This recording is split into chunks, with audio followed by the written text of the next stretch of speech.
मेरी जिंदगी के ज़माने तक हमने वो तमाम मकासद पूरे कर लिए थे जो हमारे आबाओ-अजदाद ने तय किए थे। हर यहूदी खुदा ताला के अहकामात से वाकिफ था और हर शख्स किसी न किसी हद तक उन पर अमल करने की कोशिश करता रहता था। हम पत्थर और लकड़ी के बुतों की परस्तिश नहीं करते थे। मुआशरती इंसाफ के कुछ उसूल भी हमारे माशरे में राइज थे।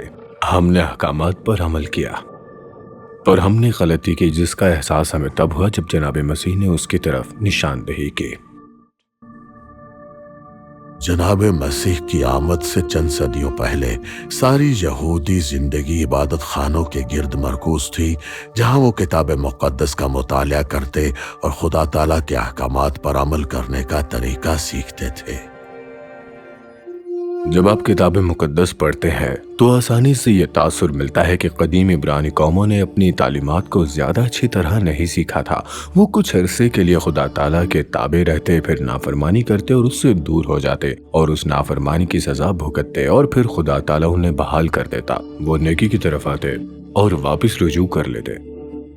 ये बहाली का चक्कर बार बार चलता रहा। हजरत होसिया, जो अजीम नबियों में से एक थे, ने एक तौबा करने वाले इसराइली को तंबीह की कि अगर वो दोबारा बाज ना आए तो उनकी यकीनी बर्बादी सामने है, लेकिन उन्होंने परवाह न की। वो तो बुत परस्ती से तौबा करने के लिए बिल्कुल भी आमादा नहीं थे, और ना ही अपनी माशरती नाइंसाफियों से जिनका शिकार उनके दरमियान कमजोर और पसमानदा लोग थे। खुदा ताला ने हजरत होसिया के जरिए फरमाया, क्योंकि मैं कुर्बानी नहीं बल्कि रहम चाहता हूँ, और सोख्तनी कुर्बानियों से ज्यादा खुदा ताला की पहचान। अब किसी यहूदी के लिए खाने खुदा में कुर्बानी चढ़ाना सबसे अहम इबादत थी, लेकिन खुदा ताला ने उन्हें कुर्बानियां देने से रोक दिया और फरमाया कि रहम करना सीखो, खुदा को पहचानो इससे पहले कि देर हो जाए। मगर उन्होंने तवज्जो नहीं दी, कोई जवाब बिल्कुल भी नहीं दिया, बल्कि खुदा ताला की तंबीह को नजरअंदाज कर दिया। तकरीबन एक सदी बाद खुदा ताला ने बाबलियों को भेजा। 586 कबल अज़ मसीह में बाबलियों ने इसराइल की जनूबी बादशाहत को फतह कर लिया। उन्होंने यरूशलेम को तबाह कर दिया, उस खाना खुदा को भी मस्मार कर दिया जो यहूदियों की जिंदगी का मरकज था। उन्होंने यहूदी क़यादत और शहरी दोनों को कैदी बना लिया। अब चाहे वो मजहबी रहनुमा हो या सादे शहरी, किसी को नहीं छोड़ा और सबको बाबुल पहुंचा दिया। यहूदी कौम को बिल्कुल बेबस कर दिया। उन्हें बाद में जाकर वो सबक याद आया जो उन्हें पहले जान लेना चाहिए था। वो बात पहचानने में जो अंबिया इकराम मुसलसल कहते आ रहे थे, जिसको यहूदी नजरअंदाज करते आए थे, कि हमें खुदा ताला के अहकामात को जानना और पहचानना है और उस पर अमल करना है, वरना हमारी कौम का खात्मा हो जाएगा। तो जब हम असीरिया में बाबुल में थे, जहाँ खाना खुदा तबाह हो चुका था और हम वहां जा भी नहीं सकते थे, हमारे रहनुमाओं ने नई सोच इख्तियार की। उन्होंने ऐसा मंसूबा पेश किया जो जिलावतनी से पहले नाकाबिले तसव्वुर था। ऐसे इबादत खाने की तामीर करना जो खाने खुदा के अलावा हो, एक ऐसी जगह जहां हम इबादत कर सकें और एक दूसरे को मिल भी सकें। ऐसी जगह जहां हम खुदा ताला के अहकामात को समझें और उसका मुतालिया करें और खुद को उन अहकामात पर अमल करने के लिए वक्फ कर सकें, यानी खाने खुदा। हम नहीं चाहते थे कि खुदा ताला से सिर्फ इसलिए दूर हो जाएं कि हम सिर्फ उसके अहकामात को नहीं जानते या उन पर अमल नहीं करते। खाने खुदा ही उस बुलंद मुकाम को हासिल करने की कुंजी बन गए। हमारी खानदानी साख्त और हमारा पूरा मुआशरती ढांचा खाने खुदा के गिर्द मुनज़्ज़म कर दिया गया, हत्ता कि हमने 5 बरस की उम्र से ही खुदा ताला के अहकामात सिखाने के लिए बाकायदा तालीमी निज़ाम भी कायम किया। क्या हमने इस मामले में हद से बढ़कर सख्ती की? हाँ, आप ऐसा कह सकते हैं। आखिर ये बात हमें समझ आ गई कि उसके अहकामात को मानना और उस पर चलने का अज़ीम अमल है और बेशुमार बरकतों का जरिया है। आप यूं कह सकते हैं कि ये एक स्टेज था जो कि तैयार हो चुका था।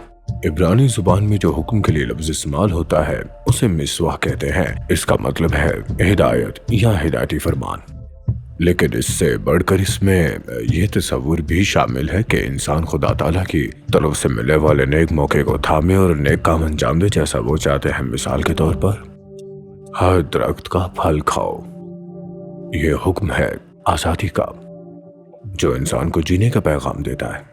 हर दरख्त का फल खाओ, लेकिन इसकी एक हिफाजती हद है, बस एक दरख्त का फल नहीं खाना। हम अहकामात को बोझ नहीं बल्कि बरकत समझते थे, और एक कौम के तौर पर हमने इबादत खानों में खुदा ताला के अहकामात का निहायत संजीदगी से मुताले शुरू किया। हमने तौरात से शुरू किया, जो पहली 5 किताबें मुकद्दस में से है। पैदाइश, खुरूज, अहबार, गिनती, इस्तिस्ना से आगाज किया। फिर हमने अंबियाओं की किताब का मुताला किया ताकि समझ सकें कि अहकामात को किस तरह समझा और उन पर अमल कैसे किया जाए। हम इस नतीजे पर पहुंचे कि कुल 613 अहकामात हैं। उन 10 अहकामात में से कहीं ज्यादा जिन्हें आज के मसीही ज्यादातर जानते हैं। 613 अहकामात, उनकी बेशुमार तफसीरें और फिर उन पर अमल के बेशुमार तरीके जो वक्त और मुख्तलिफ तहजीबों के साथ बदलते रहे। एक ज़मनी बात के तौर पर हम कभी कभी लफ्ज़ तौरात का इस्तेमाल सिर्फ पहली 5 किताबों के लिए करते हैं, कभी सारी इब्रानी किताब मुकद्दस के लिए, और बाज़ औक़ात उसके इर्द गिर्द मौजूद ज़वाबित और तशरीहात को भी शामिल कर लेते हैं, जबकि इस किताब के और भी बहुत से हवाले हैं। लोग अक्सर बातों को दोहराते हैं, जैसे कि ज़मनी बात, क्योंकि मैं एक फरीसी हूँ तो मेरा काम है सब तफसीलात पर गौर व फिक्र रखूँ। असल मौज़ू पर आते हैं। इबादत खानों का एक निहायत अहम पहलू था तालीम। हम तौरात के बारे में सब सिखाते थे। ज़्यादातर तालीमात ज़ुबानी सिखाई जाती थी और हर कोई तौरात को ज़ुबानी सीख जाता था अपनी कम उम्र में ही। शायद आपको लगे कि सिर्फ लड़के ही तौरात की तालीम हासिल करते थे। नहीं, लड़कियां भी करती थी। वो भी अपनी जिंदगी में उस पर अमल करते थे। अगर आप गौर करें, बीबी मरियम, जनाब मसीह की वालिदा, उनकी हर बात में तौरात का इल्म झलकता था, जो लड़के की तालीम में गैर मामूली सलाहियत का मुजाहरा करते। वो अंबिया और हिकमत की किताबों के साथ साथ उनकी तशरीहात का भी मुताला शुरू कर देते थे। इन्हीं में से कुछ बेहतरीन तालिब इल्म आगे चलकर या तो उस्ताद बने, या उन्हें रब्बी का मकाम दे दिया गया, या फिर किसी रब्बी के शागिर्द बन गए। ऐसे शागिर्दों को ही शागिर्दान या मुरीद कहा जाता था, और जो रब्बी सबसे ज्यादा काबिल एहतराम होते, जिनकी तशरीहात सबसे ज्यादा मकबूल होते, वही बड़े पैमाने पर लोगों के उस्ताद बन जाते, और मैं उन्हीं में से एक था। मेरा नाम निकोदेमस है। शायद आपने मेरा नाम सुना हो। ठीक है, जरा सोचे, जब जनाब मसीह तालीम देते थे तो आप ऐसे लोगों को मुखातिब करते थे जो किताब मुकद्दस की तशरीहात को आपसे कहीं ज्यादा गहराई से समझते थे। ये महज हकीकत का बयान कह लीजिए। वो अक्सर उन आयात पर अपनी राय देते थे जिन पर उस वक्त रब्बियों के दरमियान बहस जारी थी, या वो उन आयात की एक नई तशरीह पेश करते। यही वजह थी कि लोग उनकी तालीम पर हैरान रह जाते। वो उन्हें एक साहिब इख्तियार उस्ताद के तौर पर पहचानते, खास तौर पर इसलिए कि वो खुद अपनी तशरीहात पर अमल भी करते थे। जब यहूदी बाबुल की जिलावतनी से निकले तो 538 कबल मसीह में वो आहिस्ता आहिस्ता वापस यरूशलेम आने लगे। ये सिलसिला कई दहाइयों तक जारी रहा और आखिरकार यहूदियों की एक बड़ी तादाद वापस इसराइल लौट आई। अलबत्ता बहुत से यहूदी बाबुल ही में रह गए। वो जहाँ भी थे खाने खुदा को ही मुआशरती जिंदगी और खुदा ताला के अहकामात पर चलने की बुनियाद के तौर पर इस्तेमाल करते रहे। हमने अपना मकसद हासिल कर लिया था। हम सब खुदा ताला के अहकामात को जानते थे। हम कामयाब हो गए थे। और फिर सिकंदर आजम आ गया। शायद आपने स्कूल में उसका जिक्र पढ़ा हो। उसने 323 कबल मसीह तक मालूम दुनिया का बेशतर हिस्सा फतह कर लिया था। उसके बाद उसके जर्नैलों की सल्तनतों का दौर शुरू हुआ। उनके बाद रोमी सल्तनत का जमाना आया जो मेरी जिंदगी के दौरान इसराइल पर हुक्मरान थे। मेरे दौर में यहूदियों की 2 बड़ी जमातें थीं। एक जमात सिकंदर आजम और उसके बाद आने वाले मगरबी असरात की नुमाइंदगी करती हुई जमात। वो चाहते थे कि इसराइल भी ज्यादातर मगरबी तर्ज अमल का हो। वो जाती ताकत और दौलत को पसंद करते थे। वो रोमियों के साथ करीबी ताल्लुक रखते थे ताकि मालिक खुशहाल रहे और वो खुद इक़्तिदार में रहें। ये सदूकी थे, सरदार काहिन और उनके पैरोकार। वो सिर्फ हजरत मूसा की पहली 5 किताबों को मुस्तनद सहाइफ मानते थे।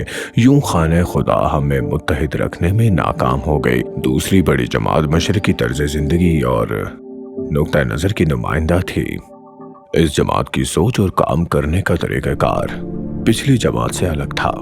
हम चाहते थे कि कौम हजरत मूसा और अंबिया के दिए हुए अहकामात पर चले और जुबानी शरीयत और रवायात के मुताबिक जिंदगी गुजारे। और हम फरीसी थे, जैसा कि ज़ाहिरी तौर पर मैं भी हूँ।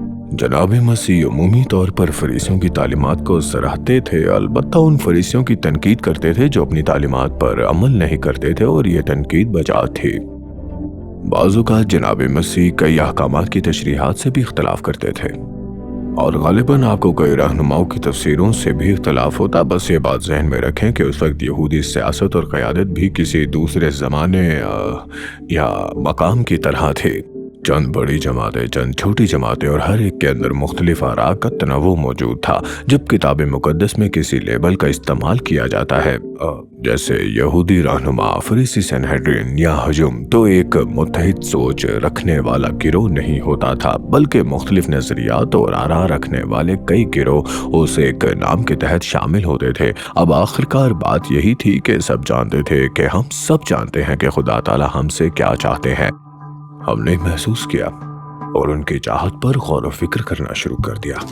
हम में इख्तलाफ थे, लेकिन हम उनके वही अल्फाज जानते थे जिनके जरिए उन्होंने हमें अपने अहकाम सुनाए थे।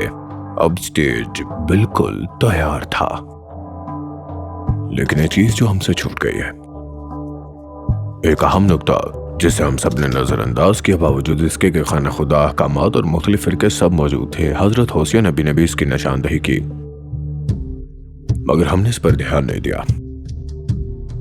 और जनाब मसीह ने उसे वाज़े अंदाज में बताया। क्या उन्होंने ये सब जानबूझकर किया? नहीं। हाँ, तो हम यहाँ पहुंच गए वो फैसला कुन लम्हा। जनाब मसीह कुछ मजहबी रहनुमाओं से मुखातिब थे और फरमाया, तुम किताब मुक़द्दस का बड़ी मेहनत से मुतालिया करते हो क्योंकि तुम समझते हो कि तुम्हें इसमें अबदी जिंदगी मिलेगी। हमने भी बोला, जी हाँ। हम सब मुत्तफिक हुए और हमने जनाब मसीह को जवाब देते हुए कहा, हमें यही यकीन है। हमने उनसे पूछा कि आखिर इसमें मसला क्या है। फिर जनाब मसीह ने फरमाया कि ये वही सहीफे हैं जो मेरी गवाही देते हैं। रुकिए, क्या मतलब? फिर भी तुम जिंदगी पाने के लिए मेरे पास आने से इनकार करते हो? वो ठीक है, पहले हजरत हौसिया के जरिए खुदा ताला ने फरमाया था, मैं कुर्बानी नहीं बल्कि रहम चाहता हूँ और सुख्तनी कुर्बानियों से ज्यादा खुदा ताला की पहचान। और जनाब मसीह मजहबी पेशवाओं से कुछ ऐसा ही फरमाते हैं कि इंसान की जिंदगी खोखली अगर वो सिर्फ असूलों पर मबनी हो, अगर उसकी बुनियाद जनाब मसीह के साथ ताल्लुक पर ना रखी गई हो। जिंदगी अहकामात पर चलने में नहीं बल्कि उसमें पाई जाती है। रुकिए, वापिस चलते हैं। मैंने जनाब मसीह की बात सुने। मैंने वही किया जो खुद मुख्तार कोई भी मौलम करता। मैं तौरात की तरफ लौटा। मैंने पूरी तौरात जुबानी याद रखी। इसका सेहरा हमारे उन जिलावतनी के दौर के रहनुमाओं और तौरात की तालीमी रिवायात को जाता है। मुझे वो आयात फौरन याद आ गईं जो किस बात से मुतालिक थे। इस तस्ना 30 पाब 15 ता 20 आयत। ये कायनात के खुदा ताला के अल्फाज हैं जो मुबारक नबी हजरत मूसा के जरिए हमसे कहे गए हैं। देख, मैंने आज के दिन जिंदगी और भलाई को, मौत और बुराई को तेरे आगे रख दिया है, क्योंकि मैं आज के दिन तुझको हुक्म करता हूँ कि तू खुदावंद अपने खुदा से मोहब्बत रखे और उसकी राहों पर चले और उसके फरमान और आइन और अहकाम को माने ताकि तू जीता रहे। तो सब ठीक रहा। हमने ऐसे ही किया, अहकामात पर अमल किया और जीते रहे। खुदा ताला ने फरमाया, मैंने जिंदगी और मौत को और बरकत और लानत को तेरे आगे रखा है ताकि तू खुदावंद अपने खुदा से मोहब्बत रखे और उसकी बात को सुने और उसी से लिपटा रहे, क्योंकि खुदावंद खुदा ही तेरी जिंदगी है। अपने खुदावंद खुदा से मोहब्बत रखो, उसकी आवाज सुन और उसे वाबस्ता रहे। उनके अहकामात हमें उनसे ताल्लुक में रखते हैं और वही हमारा हकीकी सरचश्मा जिंदगी है। और ये अल्फाज हजरत मूसा के थे। मेरे जमाने से तकरीबन 1000 बरस पहले के, और इस अरसे का तकरीबन निस्फ हम यहूदियों ने अपनी पूरी कोशिश इसी बात पर सर्फ की कि जिंदगी को इख्तियार करें, अहकामात याद करें और उन पर अमल करें और खुदा ताला के साथ ताल्लुक को अपनी जिंदगी में कायम करें। खाना खुदा का निजाम भी इसीलिए बनाया गया था, लेकिन हमने वही बात साबित कर दी जिसकी तरफ जनाब मसीह इशारा कर रहे थे कि अहकामात और सहाइफ में सिर्फ इसी तर्ज जिंदगी की मालूमात हैं जिसके बारे में हम समझते हैं कि वो हमें अबदी जिंदगी देगी, जिसको पाने के लिए हम सब बेचैन थे। मगर हकीकत ये है कि अगर हम चाहते हैं कि हमें अबदी जिंदगी मिले तो वो सिर्फ जनाबे मसीह में है। ये वही साहिब हैं जो मेरे बारे में गवाही देते हैं, फिर भी तुम जिंदगी पाने के लिए मेरे पास आने से इनकार करते हो। जनाब मसीह ने इशारा किया, जो अहम नुक्ता हमने खो दिया था वो वही थे। जनाब मसीह,